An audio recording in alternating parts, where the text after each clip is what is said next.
How much time is ideal between two FUT hair transplants? I had an FUT hair transplant done nearly 8 months ago. How much time should I give before another FUT hair transplant? The doctor told me I have loose scalp and I can still get FUT done.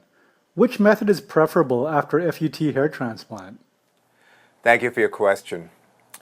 You stated in your question, which you submitted without a photo or any other details about your history, but you're asking what's the ideal time between two FUT transplants. You state that you had a hair transplant about 8 months prior, and your doctor said that you have a loose scalp and that you could have another FUT transplant, and you want to know what's the ideal time frame as well as what's the optimal method. Well, again, without any further details, I'm going to share with you a little bit about the philosophy of hair transplant and what we've also done in our practice, which has been a significant benefit for those patients who have already had a hair transplant. A little bit of background: I'm a board-certified cosmetic surgeon and fellowship-trained oculofacial plastic and reconstructive surgeon. I've been in practice in Manhattan and Long Island for over 20 years. I'm also the founder of TrichoStem Hair Regeneration Centers, a system I developed over the course of several years, now going on over 7, which is an alternative, a non-surgical alternative to hair transplant, but which has also been an option to help people who have already had hair transplant using regenerative medicine technology, which interestingly evolved from us doing hair transplant. So let's understand a little bit about the basic rules that apply physiologically to hair transplant surgery. To begin with, the indication for a hair transplant is, of course, the absence of hair in a given area where you want hair. So where do you get that hair? You get it from the donor area. Now, this donor area is limited to a narrow band behind the scalp. And traditionally, FUT or strip surgery is optimal in terms of number of grafts yielded as well as quality of grafts. And this is certainly going to be is easily debated now that FUE or follicular unit extractions are become so popular. But in terms of the actual quality of hair and the yield, you really are best served with FUT. Now, of course, there's pros and cons about that. Now, that being said, once the transplant is done, if you ask the patient or a physician like myself, what's the best time span between hair transplants, I would say as long as possible. And why is that? Well, for the transplant surgeon, they may have a vision as to what can provide you with optimal cosmetic result, but at the same time, there's a harsh reality that you are literally tapping the area or the limited donor area, and once you do a second transplant, there's going to be less and less transplantable hair, and essentially hair transplant is a race between your rate of hair loss and the ability of a hair transplant to compensate for some of that loss. Essentially, you can never fill or restore the volume of hair that is lost, but you can try to create a certain perception, such as developing a frontal hairline to improve the density in the front to mid-scalp area.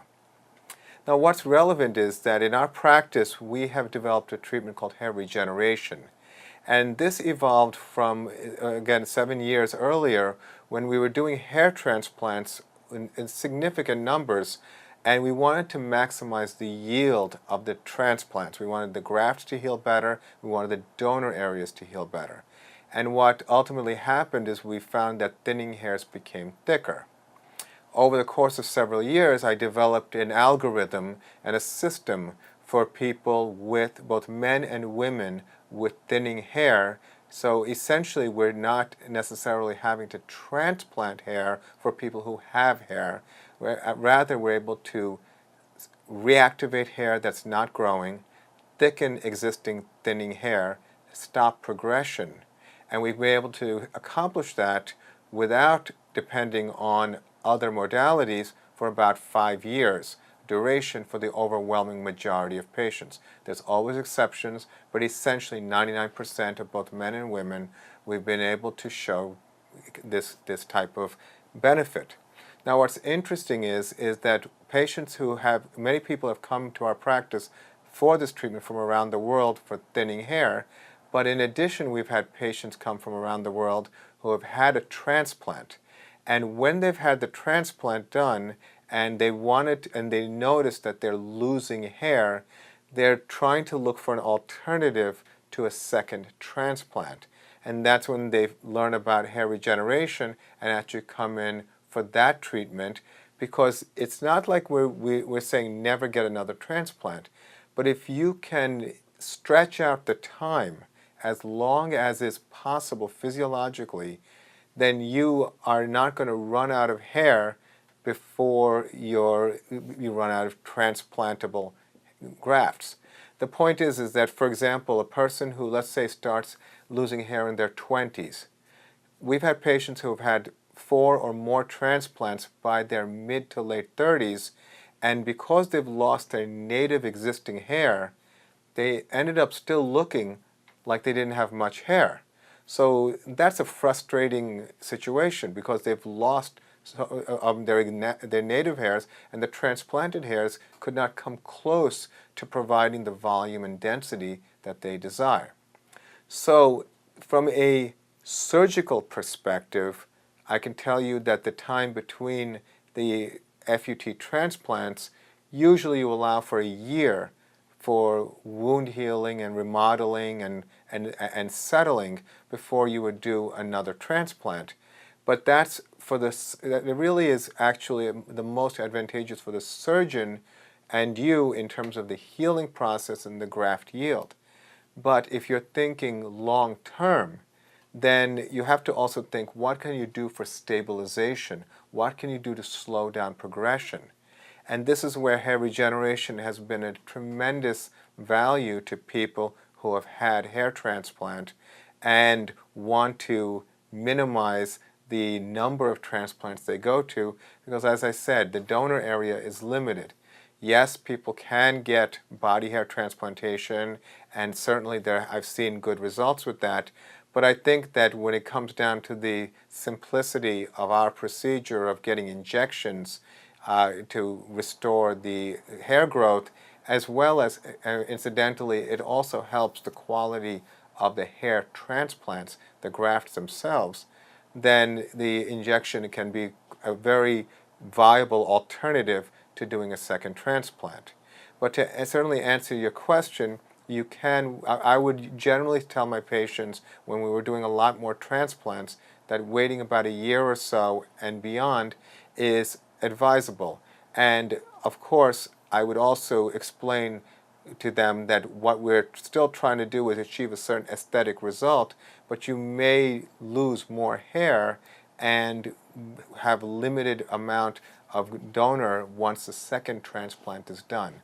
So in our current practice, basically the answer to your question would be wait as long as possible and learn about the regenerative technologies that can actually, such as hair regeneration, that can help you avoid or prolong the time before another transplant. Like I said, with our results of 5 years, that's a significant amount of time when someone has already lost enough hair that they need a transplant. At a certain point, the threshold of hair coverage becomes so low that a little bit of loss results in a lot more scalp exposure. So if you can save those hairs and thicken those hairs, I would argue it actually exceeds the results of not just 1 but 2 transplants. So I hope that was helpful. I wish you the best of luck, and thank you for your question.